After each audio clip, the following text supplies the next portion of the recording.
بسم اللہ الرحمن الرحیم۔ چار پرندے ذبح کرنے کی حکمت۔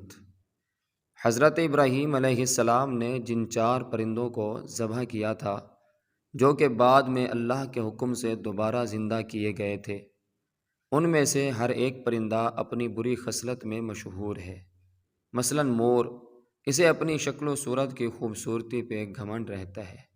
کبوتر، اسے اپنی بلند پروازی اور اونچی اڑان پہ نخوت و غرور ہوتا ہے۔ گدھ، اس میں حرص و لالچ کی بری خصلت ہوتی ہے۔ مرغ میں کثرت شہوت کی بری خصلت ہے۔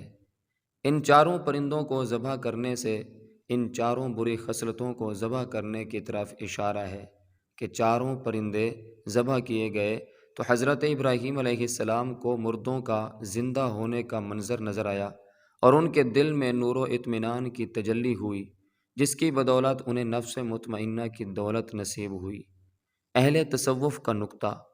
صوفیائے کرام فرماتے ہیں، جو بندہ مومن نفس مطمئنہ کی دولت اور قلب میں اطمینان و تجلی نور بھرنا چاہتا ہے، اسے چاہیے مرغ ذبح کرے، یعنی اپنی شہوت پہ چھری پھیرے، اور مور ذبح کرے، یعنی اپنی شکل و صورت اور لباس کے گھمنڈ کو ذبح کر ڈالے۔ گدھ ذبح کرے، یعنی حرص و لالچ کا گلا کاٹ ڈالے، اور کبوتر ذبح کرے، یعنی اپنے اونچے مرتبوں اور بلند پروازی کے غرور و تکبر پر چھری پھیر دے۔ اگر کوئی ان چاروں بری خصلتوں کو ذبح کر ڈالے تو انشاءاللہ تعالی اپنے دل کے زندہ ہونے کا منظر اپنی آنکھوں سے دیکھ لے گا اور اس کو نفس مطمئنہ کی سرفرازی کا شرف حاصل ہو جائے گا۔ ایک بار درود شریف پڑھ لیجئے، صلی اللہ تعالی علیہ وآلہ وسلم۔